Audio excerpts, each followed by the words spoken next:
Hello, ಎಲ್ಲರಿಗೂ ನಮಸ್ಕಾರ. ಲಕ್ಷ್ಮೀ ರಾಮು ಕಿಚನ್ಗೆ ಸ್ವಾಗತ. ಇವತ್ತು ರುಚಿಯಲ್ಲಿ ಅದ್ಭುತವಾಗಿರ್ತಕ್ಕಂಥ ಒಂದು ಮೊಟ್ಟೆಯ ಡಿಶ್ ತೋರಿಸ್ತಾ ಇದ್ದೀನಿ. ಅನ್ನದ ಜೊತೆಗೆ ಅಥವಾ ಬೇಳೆ ಸಾರು ಜೊತೆ ಅನ್ನ ತಿನ್ನಬೇಕಾದ್ರೆ ಸೈಡ್ ಡಿಶ್ ಆಗು ತುಂಬ ಚೆನ್ನಾಗಿರುತ್ತೆ. ಚಪಾತಿಗೂ ತುಂಬ ಚೆನ್ನಾಗಿರುತ್ತೆ. ಹಾಗೆ ಅನ್ನಕ್ಕೆ ಕಲಿಸ್ಕೊಂಡು ತಿನ್ನೋಕ್ಕೂ ಈ ಗ್ರೇವಿ ತುಂಬ ರುಚಿಯಾಗಿರುತ್ತೆ. ಮಾಡೋದು ಹೇಗೆ ಅಂತ ನೋಡೋಣ. ಮೊದಲಿಗೆ ಒಲೆ ಮೇಲೆ ಒಂದು ಪ್ಯಾನ್ ಇಟ್ಟು ಸ್ವಲ್ಪ ಎಣ್ಣೆ ಹಾಕಿ ಸ್ವಲ್ಪ ಜೀರಿಗೆ ಹಾಕಿದ ನಂತರ 2 ಈರುಳ್ಳಿನ ಸಣ್ಣಗೆ ಹೆಚ್ಚಿಟ್ಕೊಂಡು ಅದಕ್ಕೆ ಸೇರಿಸ್ಕೋಬೇಕಾಗುತ್ತೆ. ನಾನಿಲ್ಲಿ ಕರಿಬೇವಿನ ಸೊಪ್ಪನ್ನು ಸಹ ಸಣ್ಣಗೆ ಹೆಚ್ಚಿಟ್ಕೊಂಡಿದ್ದೆ, ಅದನ್ನು ಸಹ ಸೇರಿಸ್ತಾ ಇದ್ದೀನಿ. ಈರುಳ್ಳಿ ಮತ್ತು ಕರಿಬೇವಿನ ಸೊಪ್ಪು ಎರಡು ಚೆನ್ನಾಗಿ ಫ್ರೈ ಆದ ನಂತರ ನಾವು ಅರ್ಧ ಸ್ಪೂನಷ್ಟು ಶುಂಠಿ ಬೆಳ್ಳುಳ್ಳಿ ಪೇಸ್ಟನ್ನು ಸಹ ಇವಾಗ ಸೇರಿಸಿ ಶುಂಠಿ ಬೆಳ್ಳುಳ್ಳಿ ಪೇಸ್ಟಿನ ಹಸಿ ವಾಸನೆ ಹೋಗುವವರೆಗೂ ನಾವು ಫ್ರೈ ಮಾಡ್ಕೋಬೇಕಾಗುತ್ತೆ. ಚೆನ್ನಾಗಿ ಫ್ರೈ ಆಗಿದೆ ನೋಡಿ. ಈಗ ಫ್ರೈ ಆದ ನಂತರ ನಾವು 1/4 ಸ್ಪೂನಷ್ಟು ಅರಿಶಿನ ಪುಡಿ, ಅರ್ಧ ಸ್ಪೂನು ಖಾರದ ಪುಡಿ, ಹಾಗೆ ಅರ್ಧ ಸ್ಪೂನು ಧನಿಯಾ ಪುಡಿ ಸೇರಿಸಿ ಒಂದು 1/4 ಸ್ಪೂನಷ್ಟು garam masala, 1/4 spoon pepper powder, ಹಾಗೆ 1/4 ಸ್ಪೂನಷ್ಟು ಜೀರಾ ಪೌಡರ್ನ ಎರಡು ಒಟ್ಟಿಗೆ ತಗೊಂಡು ಹಾಕ್ತಾಯಿದ್ದೀನಿ. ಇದಿಷ್ಟನ್ನು ಹಾಕಿ ಚೆನ್ನಾಗಿ ಈರುಳ್ಳಿ ಜೊತೆಗೆ ಫ್ರೈ ಮಾಡ್ಕೋಬೇಕಾಗುತ್ತೆ. ಪುಡಿಗಳೆಲ್ಲ ಚೆನ್ನಾಗಿ ರೋಸ್ಟ್ ಆಗುತ್ತೆ ನೋಡಿ. ಈ ರೀತಿ ಎಣ್ಣೆ ಜಿಣ್ಣಕ್ಕೆ ಶುರು ಆಗುತ್ತಲ್ಲ, ಆಗ 2 ಟೊಮೊಟೊನ ಸಣ್ಣಗೆ ಹೆಚ್ಚಿ ಸೇರಿಸ್ಕೋಬೇಕು. ಟೊಮೊಟೊನೂ ಸಹ ನಾವು ಚೆನ್ನಾಗಿ ಫ್ರೈ ಮಾಡ್ಕೋಬೇಕಾಗುತ್ತೆ. ಸಾಫ್ಟ್ ಆಗೋ ತನಕನೂ ನಾವು ಫ್ರೈ ಮಾಡ್ಕೋಬೇಕು. ಚೆನ್ನಾಗಿ ಫ್ರೈ ಆದ ನಂತರ ಸ್ವಲ್ಪ ಮುಚ್ಚಿ ಸಾಫ್ಟ್ ಮಾಡೋಕ್ಕೆ ಬೇಯಿಸ್ಕೋಬೇಕು.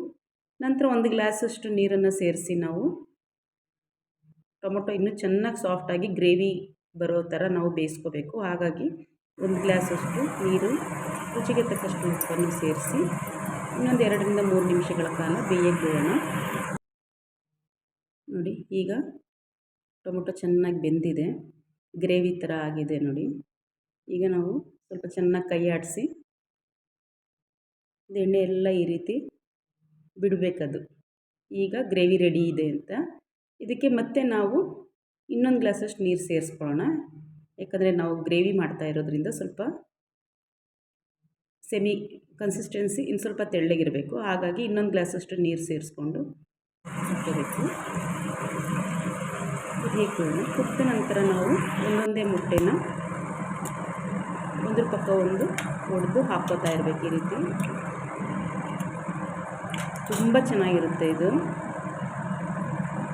ನೋಡಿ. ಈ ರೀತಿ ಹಾಕ್ಕೋಬೇಕು. ಈ ರೀತಿ ಬೇರೆ ಬೇರೆ ಹಾಕಿದ್ರೆ ನಿಮಗೆ ತೆಗಿಬೇಕಾದ್ರೂ ಒಂದೊಂದು ಮೊಟ್ಟೆ ಹಾಗೆ ಸೆಪ್ರೇಟಾಗಿ ಸಿಗುತ್ತೆ. ಹಾಗಾಗಿ ಲೋ ಫ್ಲೇಮಲ್ಲೇ ಒಂದು 5 ನಿಮಿಷಗಳ ಕಾಲ ನಾವು ಬೇಯಕ್ಕೆ ಬಿಡಬೇಕು. 5 ನಿಮಿಷ ಆಗಿದೆ ನೋಡಿ, ಈ ರೀತಿ ಬೆಂದಿದೆ. ತಳನೂ ಸಹ ಹಿಡಿಯಲ್ಲ ಇದು. ನಾನು ನಾನ್ ಸ್ಟಿಕ್ಕಲ್ಲಿ ಮಾಡ್ತಾ ಇರೋದ್ರಿಂದ ನೋಡಿ, ತಳ ಎಲ್ಲ ಹಾಗೆ ಜರುಗ್ತಾ ಇದೆ. ತಳಭಾಗ ಎಲ್ಲ ಬೆಂದಿದೆ. ನಾವು ಒಂದು ಸರಿ ಇದನ್ನೆಲ್ಲ ತಿರುಗಿಸ್ಕೊಡೋಣ. ಇನ್ನೊಂದು ಭಾಗನೂ ಚೆನ್ನಾಗಿ ಬೇಯಲಿ. ಮಸಾಲೆ ಎಲ್ಲ ಹಿಡಿದಿರುತ್ತೆ. ರುಚಿ ತುಂಬ ಚೆನ್ನಾಗಿರುತ್ತೆ. ನೋಡೋದಕ್ಕೂ ನೋಡಿ ಎಷ್ಟು ಚೆನ್ನಾಗಿದೆ. ನೋಡೋದಕ್ಕೆ ಎಷ್ಟು ಚೆನ್ನಾಗಿದೆಯೋ ತಿನ್ನಬೇಕಾದ್ರೆ ರುಚಿನೂ ಸಹ ಅಷ್ಟೇ ಚೆನ್ನಾಗಿರುತ್ತೆ. ಎಲ್ಲರೂ ಒಮ್ಮೆ ನಿಮ್ಮ ಮನೆಗಳಲ್ಲಿ ಮಾಡ್ಕೊಳ್ಳಿ. ಹೇಗೆ ಬಂತು ಅಂತ ಕಮೆಂಟ್ ಮಾಡಿ ಹೇಳಿ. ಹೆಚ್ಚೆಚ್ಚು ನಿಮ್ಮ ಫ್ರೆಂಡ್ಸ್ಗೂ ಈ ವಿಡಿಯೋ ರೆಸಿಪಿನ ಶೇರ್ ಮಾಡಿ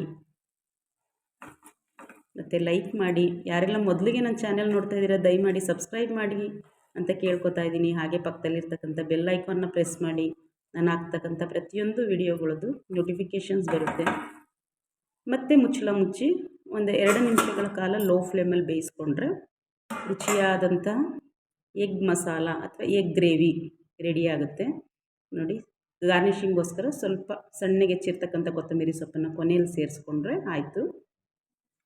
ಇನ್ನು ಸ್ವಲ್ಪ ಡ್ರೈ ಮಾಡಿಕೊಂಡ್ರೂ ಸಹ ನಾವು ಚೆನ್ನಾಗಿ ಇರುತ್ತೆ ಅನ್ನದ ಜೊತೆ ತಿನ್ನಬೇಕಾದ್ರೆ. ಚಪಾತಿಗಾದರೆ ಇಷ್ಟು ಕನ್ಸಿಸ್ಟೆನ್ಸಿ ಬೇಕಾಗುತ್ತೆ. ಯಾವಾಗಲೂ ಮೊಟ್ಟೆ ಬೇಯಿಸಿ ತಿನ್ನೋದ್ರ ಬದಲು ಈ ರೀತಿ ಒಮ್ಮೆ ಎಲ್ಲರೂ ಪ್ರಯತ್ನ ಮಾಡಿ. ಇನ್ನೊಂದು ಹೊಸ ರೆಸಿಪಿಯೊಂದಿಗೆ ಮುಂದಿನ ವಿಡಿಯೋದಲ್ಲಿ ಭೇಟಿ ಆಗ್ತೀನಿ. ನಮಸ್ಕಾರ ಎಲ್ಲರಿಗೂ. Thank you.